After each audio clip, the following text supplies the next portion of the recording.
ನಮಸ್ಕಾರ. ಇದು ರಾಜಕಾರಣಿಗಳನ್ನ ಕಂಡಂತೆ ನಾನು ಶಶಿಧರ್ ಭಟ್. ಇವತ್ತಿನ ದಿನದ ರಾಜಕಾರಣಕ್ಕೂ ಹಿಂದಿನ ವರ್ಷಗಳ ರಾಜಕಾರಣಕ್ಕೂ ತುಂಬ ವ್ಯತ್ಯಾಸ ಇದೆ.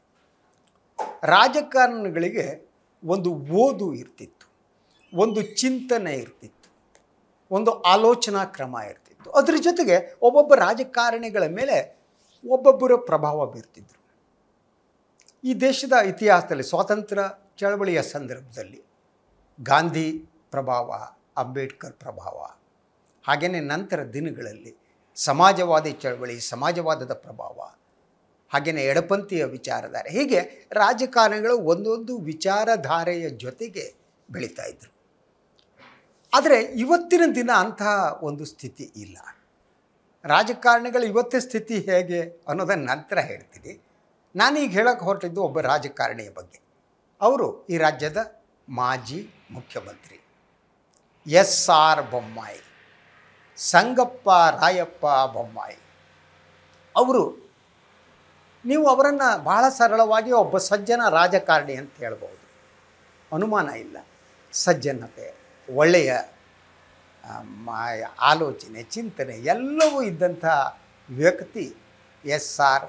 ಬೊಮ್ಮಾಯಿ ಅವರು ರಾಯಿಸ್ಟ್ ಅಂತ, ಅಂದರೆ ಎನ್ ರಾಯ್ ಅವರ ಆಲೋಚನೆ, ಅವರ ಚಿಂತನೆಗಳು ಅವ್ರ ಮೇಲೆ ಪ್ರಭಾವ ಬೀರಿದೆ. ಎನ್ ರಾಯ್ ಕೂಡ ಒಬ್ಬ ಸಮಾಜವಾದಿ. ಸೊ ಅಂತಹ ಚಿಂತನೆಯ ನಡುವೆ ತಮ್ಮ ರಾಜಕಾರಣವನ್ನು ಬೆಳೆಸಿಕೊಂಡಿದ್ದವರು ಎಸ್.ಆರ್. ಬೊಮ್ಮಾಯಿ. ಕೆಲವೊಮ್ಮೆ ನನಗೆ ಅವರು ಎಷ್ಟು ಮುಗ್ಧರು ಅಂತ ಅನಿಸುತ್ತೆ. ಇವತ್ತಿನ ರಾಜಕಾರಣಿಗಳಿಗೆ ಹೋಲಿಸಿದರೆ ಅವರು ನೋಡಿದಾಗ ಅದಕ್ಕೆ ಕೆಲವು ಉದಾಹರಣೆಗಳಿವೆ. ಒಂದೇನು ಗೊತ್ತಾ, ಅವರು ಮುಖ್ಯಮಂತ್ರಿ ಆಗಿದ್ದಂಥ ಸಂದರ್ಭ ಅವರನ್ನು ಅಧಿಕಾರದಿಂದ ಇಳಿಸುವುದಕ್ಕೆ ಸತತವಾದ ಯತ್ನ ನಡೀತಾ ಇತ್ತು. ಅದರ ಹಿನ್ನೆಲೆಯಲ್ಲಿ ಎಚ್.ಡಿ. ದೇವೇಗೌಡರು ಇದ್ದರು. ದೇವೇಗೌಡರಿಗೆ ಆಗ ಬೊಮ್ಮಾಯಿಯವರ ಜೊತೆ ಸಂಬಂಧ ಚೆನ್ನಾಗಿರಲಿಲ್ಲ. ಬೊಮ್ಮಾಯಿಯವರ ಸಂಬಂಧ ಹೆಗಡೆಯವರ ಜೊತೆ ಚೆನ್ನಾಗಿತ್ತು. ಅದಾದಮೇಲೆ ರಿವರ್ಸ್ ಆಯಿತು, ಅದು ಬೇರೆ ಮುಂದಿನ ಕಥೆ. ಆದರೆ ನೋಡಿ, ಅವರ ಸರ್ಕಾರ ಉರುಳಿದ ಸಂದರ್ಭ ನನಗೆ ನೆನಪಿದೆ. ಸಂಜೆ ಸುಮಾರು 4:30 ಅಥವಾ 5 ಗಂಟೆ ಹೊತ್ತಿರಬೇಕು. ಸೊ ಜನತಾ ಪರಿವಾರದ ಕೆಲವು ಶಾಸಕರುಗಳು ತಮ್ಮ ಬೆಂಬಲವನ್ನು ವಾಪಸ್ ಪಡೆದಿರುವುದಕ್ಕಾಗಿ ಅವರು ರಾಜಭವನಕ್ಕೆ ಹೋಗ್ತಾರೆ. ರಾಜಭವನಕ್ಕೆ ಹೋಗ್ಬಿಟ್ಟು ಬೆಂಬಲ ಹಿಂದೆ ಪಡೆದಿರೋದಾಗಿ ಹೇಳ್ತಾರೆ. ಬೊಮ್ಮಾಯಿ ಮನೆಯಲ್ಲಿ ಕೂತು ಟಿ ವಿ ನೋಡ್ತಿರ್ತಾರೆ. ಸರ್ಕಾರ ಉರುಳಿ ಹೋಗುತ್ತೆ. ಅದಾದಮೇಲೆ ಅದು ಸುಪ್ರೀಂ ಕೋರ್ಟಿಗೆ ಹೋಗ್ಬಿಟ್ಟು ಹಿಸ್ಟಾರಿಕ್ ಆದ ಒಂದು ಜಡ್ಜ್ಮೆಂಟ್ ಬಂತು. ಯಾವುದೇ ಮುಖ್ಯಮಂತ್ರಿ ಏನಿರ್ತಾರೆ ಅವರ ಬಲಾಬಲದ ಪರೀಕ್ಷೆ ರಾಜಭವನದಲ್ಲಿ ಕೂಡುದು, ಅದು ಆಗುವುದಿದ್ದರೆ ಆಗಬೇಕಾದದ್ದು ಸದನದಲ್ಲಿ, ಶಾಸಕಾಂಗ ಪಕ್ಷದ ಸಭೆ ಸದನದಲ್ಲಿ ಆಗಬೇಕು ಅನ್ನೋ ಎಸ್.ಆರ್. ಬೊಮ್ಮಾಯಿ ಕೇಸ್ ಭಾಳ ಪಾಪ್ಯುಲರ್ ಆದಾಗ. ಅಂದರೆ ಅವ್ರು ಎಂಥ ಮುಗ್ಧರಾಗಿದ್ದರು ಅಂದರೆ ಅವರಿಗೆ ತಮ್ಮ ಸರ್ಕಾರವನ್ನು ಉರುಳಿಸ್ತಾರೆ ಅನ್ನೋದೇ ಗೊತ್ತಿರಲಿಲ್ಲ. ಹಾಗೆ ಅವರ ಸರ್ಕಾರ ಉರುಳು ಹೋಯಿತು. ಅವರ ಆಯ್ಕೆಯ ಸಂದರ್ಭದ ಘಟನೆ ನೆನಪಿದೆ. ಆಗ ದಟ್ ಬೊಮ್ಮಾಯಿಯವ್ರನ್ನ ಮುಖ್ಯಮಂತ್ರಿ ಮಾಡಬೇಕು ಅನ್ನುವುದೇನಿದೆ ಈ ವಿಚಾರ ಪಕ್ಷದಲ್ಲಿ ಚರ್ಚೆ ಆಗ್ತಾ ಇತ್ತು. ಆ ಬಗ್ಗೆ ಒಂದು ಸಭೆ ನಡೀತು. ಅದೊಂದು ಖಾಸಗಿಯ ಸೆಂಚುರಿ ಕ್ಲಬ್ನಲ್ಲಿ. ನಾನು ಅದರ ಘಟನೆ ಅದು ನೆನಪಿದೆ ನನಗೆ. ಸೊ ಆ ಒಂದು ಸಭೆ ಏನು ನಡೀತಾ ಇತ್ತು, ಹಿರಿಯ ನಾಯಕರುಗಳು, ಜನತಾ ಪರಿವಾರದ ಹಿರಿಯ ನಾಯಕರಿದ್ದರು, ಜನತಾ ರಾಷ್ಟ್ರೀಯ ನಾಯಕರು ಕೂಡ ಬಂದಿದ್ದರು. ಸೊ ಪಟೇಲರು ಕೂಡ ಆವಾಗ ಆಕಾಂಕ್ಷಿ, ತಾವು ಮುಖ್ಯಮಂತ್ರಿ ಆಗಬೇಕು ಅಂತ. ಸಂಜೆ ಪಾರ್ಟಿ ಅದು ಎಲ್ಲ ಆದಮೇಲೆ ಬೊಮ್ಮಾಯಿಯವರ ಆಯ್ಕೆಯನ್ನು ಅನೌನ್ಸ್ ಮಾಡಬೇಕು. ಆ ಸಂದರ್ಭದಲ್ಲಿ ಪಟೇಲರು ಸಿಕ್ಕಾಪಟ್ಟೆ ಕೋಪ ಹೊಂದ್ಬಿಟ್ರು.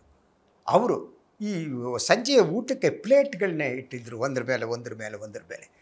ಸೊ ಒಂದು ಕಡೆ ಹೆಗಡೆ ಇದ್ದರು, ದೇವೇಗೌಡರು ಇದ್ದರು, ಪಾರ್ಟಿಯವರಿದ್ದರು, ಪಟೇಲರು ಎದ್ದುಬಿಟ್ಟು ಬೊಮ್ಮಾಯಿಯವರಿದ್ದರು. ಆ ಪ್ಲೇಟ್ಗಳನ್ನು ಹಿಡಿದುಬಿಟ್ಟು ಅದನ್ನೊಂಥರ ವಿಷ್ಣು ಚಕ್ರದ ರೀತಿ ಜೀ ಅಂತ ಒಬ್ಬೊಬ್ಬರ ಕಡೆ ತೂರೋದಕ್ಕೆ ಪ್ರಾರಂಭ ಮಾಡಿದ್ರು. ಸೊ ಇದೇನಪ್ಪ ತಲೆ ಮೇಲೆ ಪ್ಲೇಟ್ ಬೀಳುತ್ತೆ ಅಂತ ಹೆಗಡೆಯವರು, ದೇವೇಗೌಡರು ಎಲ್ಲ ಕೆಳಗಡೆ ಕೂತ್ಕೊಂಡ್ರು. ಸೊ ನಾನು ವಿಟ್ನೆಸ್ ಅದಕ್ಕೆ. ಸೊ ಅಲ್ಲಿ ಪತ್ರಕರ್ತೆಗೆ ಪ್ರವೇಶ ಇರಲಿಲ್ಲ. ಆದರೆ ಬೇರೆ ಇದ್ರ ಮೂಲಕ ನಾನು ಅಲ್ಲಿ ಸುಮ್ಮನೆ ಅಬ್ಸರ್ವ್ ಹೊರಗಡೆ ಎಲ್ಲೋ ನಿಂತು ನೋಡ್ತಾ ಇದ್ದೆ ಸೆಂಚುರಿ ಕ್ಲಬ್ನಲ್ಲಿ. ಸೊ ಇದಾಯಿತು. ನಾನು ಅವತ್ತು ಅಂದ್ಕೊಂಡೆ ಇವ್ರ ಸಂಬಂಧ ಮುಗೀತು, ಹೆಗಡೆದು ಪಟೇಲರು. ಆದರೆ ಪಟೇಲರು ಬೇಗ ಜೀರ್ಣಿಸ್ಕೊಬಿಟ್ರು. ಅವರೇನೂ ಮಾಡಿಲ್ಲ, ಬೊಮ್ಮಾಯಿಯವರು ಮುಖ್ಯಮಂತ್ರಿ ಆದರು. ಸೊ ಬೊಮ್ಮಾಯಿ ಮುಖ್ಯಮಂತ್ರಿ ಆದಮೇಲೂ ಕೂಡ ಅವರ ಕಾಲೆಳೆಯುವ ಕೆಲಸಗಳು ನಡೀತಾನೆ ಇತ್ತು ಅಂತ. ಅವರಿಗೆ ಸಿ ಸರಿಯಾಗಿ ಅಧಿಕಾರವನ್ನು ನಡೆಸುವ ಒಂದು ಅವಕಾಶ ಇದೆಯಲ್ಲ, ಅವರ ಆಲೋಚನೆಗಳನ್ನು ಮಾಡೋ ಅವಕಾಶ ಇದೆಯಲ್ಲ, ಅವಕಾಶವನ್ನು ಕೊಡಲೇ ಇಲ್ಲ. ಒಂದು ಕಡೆ ದೇವೇಗೌಡರು, ಇನ್ನೊಂದು ಕಡೆ ಹೆಗಡೆ, ಮತ್ತೊಂದು ಕಡೆ ಪಟೇಲರು, ಅಧಿಕಾರದ ಕಿತ್ತಾಟ. ಸೊ ಜನತಾ ಪರಿವಾರ ಇದೆಯಲ್ಲ, ಜನತಾ ಪರಿವಾರಕ್ಕೂ ಒಂದು ಗುಣ ಇತ್ತು, ಅದು ಕಾಂಗ್ರೆಸ್ಸಿಗೂ ಇವತ್ತಿಗಿದೆ ಅಂತ. ಅವ್ರನ್ನ ಸೋಲಿಸೋದಕ್ಕೆ ಇನ್ನೊಬ್ಬರು ಬೇಕಾಗಿರಲಿಲ್ಲ, ಅವ್ರನ್ನ ಸೋಲಿಸೋದಕ್ಕೆ ಅವರು ಮಾತ್ರ ಸಾಕಾಗಿತ್ತು. ಪಾರ್ಟಿಯವ್ರನ್ನೇ ಕಾಲೆಳೆಯೋದು, ಪರಸ್ಪರ ಕಾಲೆಳೆಯೋದು ಆ ರೀತಿ. ಆದರೆ 80ರ ದಶಕದ ರಾಜಕಾರಣ ಇದೆ ನೋಡಿ ಕರ್ನಾಟಕದಲ್ಲಿ, ಅದು ಭಾಳ ಮಹತ್ವದ್ದು, ಐತಿಹಾಸಿಕವಾಗಿ ಮಹತ್ವದ್ದು. ಆ ಕಾರಣಕ್ಕಾಗಿ ನಾವು ಬೊಮ್ಮಾಯಿ ಅವ್ರನ್ನೂ ಕೂಡ ನೆನ್ಪಿಟ್ಕೋಬೇಕು. ಬೊಮ್ಮಾಯಿಯವರು ಕೂಡ ಕರ್ನಾಟಕದಲ್ಲಿ ಕಾಂಗ್ರೆಸ್ಸೇತರ ರಾಜಕಾರಣವನ್ನು ಕಟ್ಟುವುದರಲ್ಲಿ ಭಾಳ ಮಹತ್ತರ ಪಾತ್ರವನ್ನು ವಹಿಸಿದವರು.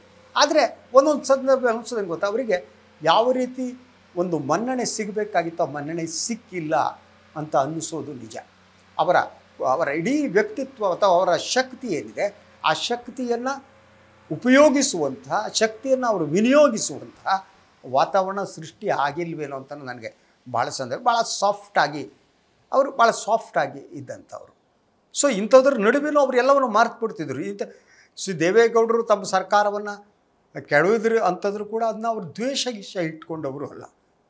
ನಂತರ ಕೂಡ ದೇವೇಗೌಡರು ಪ್ರಧಾನಿಯಾದ ಸಂದರ್ಭದಲ್ಲಿ ದೇವೇಗೌಡರ ದಟ್ ಕ್ಯಾಬಿನೆಟ್ನಲ್ಲಿ ಕೂಡ ಇದ್ದರು ಬೊಮ್ಮಾಯಿಯವರು. ಸೊ ಅವರು ಒಂಥರ ಅವರನ್ನು ಹುಬ್ಬಳ್ಳಿಗೆ ಸೀಮಿತಗೊಳಿಸಿದ್ರು ಅಂತಲೂ ನನಗೆ ಅನಿಸುತ್ತೆ. ಯಾಕೆಂದರೆ ಅವರೊಂಥರ ಹುಬ್ಬಳ್ಳಿಯ ನಾಯಕ ಅನ್ನೋದು ಹಾಗೆ ಅದು ಆ ರೀತಿ ನೋಟ ಭಾಳ ಸಂದರ್ಭದಲ್ಲಿ ಇತ್ತು ಅಂತ. ಉತ್ತರ ಕರ್ನಾಟಕದ ನಾಯಕರು ಇಡೀ ಕರ್ನಾಟಕದ ನಾಯಕರಾಗಿ ಪ್ರತಿಬಿಂಬಿತವಾಗುವ ಆದ ಸಂದರ್ಭ ಭಾಳ ಕಡಿಮೆ ಅಂತ ಅನಿಸುತ್ತೆ. ಲೇಟರ್ ಆಯಿತು, ಆಗಿಲ್ಲ ಅಂತ ನಾನಲ್ಲ, ವೀರೇಂದ್ರ ಪಾಟೀಲ್ ಅಂತವ್ರು ಇದ್ದರು, ಎಲ್ಲ ಇದ್ದರು. ಆದರೂ ಬಹಳಷ್ಟು ಜನ ಆ ಪ್ರದೇಶಕ್ಕೆ ಸೀಮಿತ ಆಗಿಬಿಟ್ರೇನೋ ಅಂತ. ಬೊಮ್ಮಾಯಿ ಅವರು ಕೂಡ ಹಾಗೆ ಆದರು ಅಂತ. ಅವರು ಒಂದು ರೀತಿ ಅಲ್ಲಿ ಸೀಮಿತವಾದದ್ದು, ಆ ಪ್ರದೇಶಕ್ಕೆ ಸೀಮಿತ ಆದರ ಅನ್ನುವಂತೆ. ಆದರೆ ಅವರು ಅವರ ಇಡೀ ವ್ಯಕ್ತಿತ್ವದಲ್ಲಿ, ಅವರ ಇಡೀ ರಾಜಕಾರಣದಲ್ಲಿ ಒಂದು ರಾಜಕಾರಣಕ್ಕೆ ಬೇಕಾದ ಎಲ್ಲ ಗುಣಗಳು ಇದ್ದವು. ಯಾವುದು ಹೇಳಿ, ಅದು ಪಾಸಿಟಿವ್ ಆದದ್ದು, ನೆಗೆಟಿವ್ ಆದ ಗುಣಗಳೆಲ್ಲ ಓದಿತ್ತು. ನಾನು ಈ ಮೊದಲು ಹೇಳಿದೆ, ಅವರು ಓದ್ತಾ ಇದ್ದರು, ತಿಳ್ಕೊತಾ ಇದ್ದರು. ಅವರ ಮೇಲೆ ಫಿಲಾಸಫಿ ಸಮಾಜವಾದಿ ಫಿಲಾಸಫಿ ಅವರ ಮೇಲೆ ಪರಿಣಾಮ ಬೀರುತ್ತೆ. ಇವತ್ತಿನ ರಾಜಕಾರಣಿಗಳಿಗೆ ಕೇಳಿ, ಇವತ್ತಿನ ರಾಜಕಾರಣಿಗಳಿಗೆ ನಿಮ್ಗೆ ಯಾರು ನಿಮ್ಮ ಮೇಲೆ ಪ್ರಭಾವ ಬೀರಿದ್ರು ಅಂತ ಕೇಳಿದರೆ ಯಾರು ಅಂಡರ್ವರ್ಲ್ಡ್ನವ್ರು ಇರ್ತಾರೆ. ಇವತ್ತು ರಾಜಕಾರಣಿಗಳು ರೂಪುಗೊಳ್ಳುವುದು ಅವರ ನೈತಿಕತೆ, ಅವರ ಆಲೋಚನಾ ಕ್ರಮ ಎಲ್ಲ ಹಾರಿಬಲ್ ಆದ್ದು. ಅವರಿಗೆ ಓದುವಂಥದ್ದು ಗುಣಗಳು, ಹಾಗೆ ಕೆಲವರಿಗೆ ಓದುವ ಗುಣ ಇರುತ್ತೆ ಅಂತ. ಅಂಥ ಓದುವ ಗುಣ ಇವತ್ತಿನ ಸಂದರ್ಭದಲ್ಲಿ ಎಚ್ ಡಿ ಕುಮಾರಸ್ವಾಮಿಯವರಿಗಿತ್ತು. ಅವರು ಓದ್ತಾಯಿದ್ರು, ಈಗ ಗೊತ್ತಿಲ್ಲ ನನಗೆ. ಮೊದಲೆಲ್ಲ ಅವರು ಪುಸ್ತಕಗಳನ್ನೆಲ್ಲ ಓದ್ಬಿಟ್ಟು, ಕಾದಂಬರಿಗಳನ್ನು ಓದ್ಬಿಟ್ಟು, ಇನ್ನೊಂದು ಓದ್ಬಿಟ್ಟು ಕುಮಾರಣ್ಣವರು ಈ ಪುಸ್ತಕ ಓದ್ದೆ ಅಂತ ಹೇಳಬಲ್ಲವರಾಗಿದ್ದರು. ಸಿದ್ದರಾಮಯ್ಯನವರು ಓದುವ ಗುಣ ಇದೆ, ಇಲ್ಲ ಅಂತಿಲ್ಲ. ಆದರೆ ಇದೆಲ್ಲ ರ್ಯಾರ್ ಕೇಸ್ಗಳು ಅಂತ. ಇವತ್ತಿನ ಬಹುತೇಕ ರಾಜಕಾರಣಿಗಳಿಗೆ ಓದು ಅನ್ನುವುದು ಇಲ್ಲ, ಅಥವಾ ಅದ್ರ ಜೊತೆ ಅವ್ರ ಮೇಲೆ ಯಾವುದೋ ಒಂದು ಸಿದ್ಧಾಂತ ಏನಿದೆ, ಅದು ಎಡಪಂಥೀಯವಾಗಲಿ ಯಾವುದೇ ಸಿದ್ಧಾಂತ ಆಗಲಿ, ಒಬ್ಬ ವ್ಯಕ್ತಿಯ ಮೇಲೆ ಒಂದು ಸಿದ್ಧಾಂತ ಬೀರುವ ಪ್ರಭಾವ ಮತ್ತು ಅವರನ್ನು ರೂಪುಗೊಳಿಸುವ ಬಗೆ ಇರುತ್ತೆ ಅಂತ.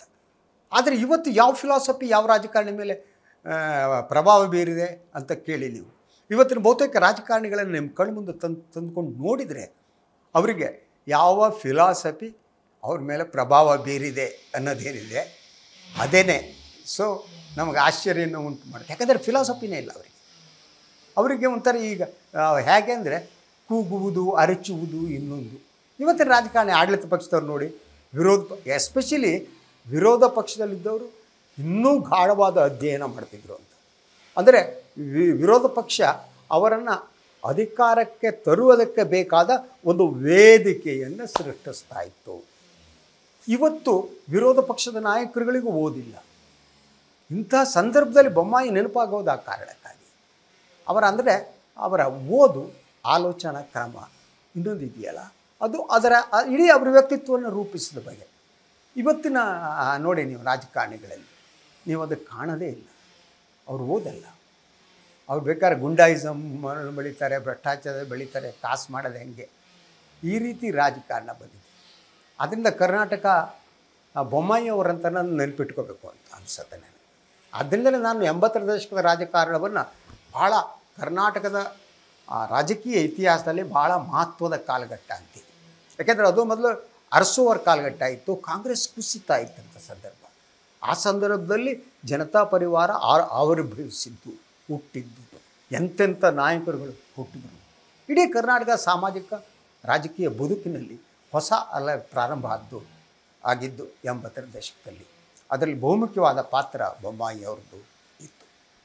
ಅದಕ್ಕಾಗಿ ಬೊಮ್ಮಾಯಿ ಅವ್ರನ್ನ ತಮಗೆ ನೆನಪಿಸು ಮಾಡಿಕೊಡೋಕ್ಕೆ ಯತ್ನ ಮಾಡಿದ್ದೀನಿ. ಮುಂದಿನ ಸಂಚಿಕೆಯಲ್ಲಿ ಇನ್ನೊಬ್ಬ ರಾಜಕಾರಣಿ ಜೊತೆ ಬಗ್ಗೆ ಮಾತಾಡಿದೆ. ಅಲ್ಲಿವರೆಗೆ ನಮಸ್ಕಾರ.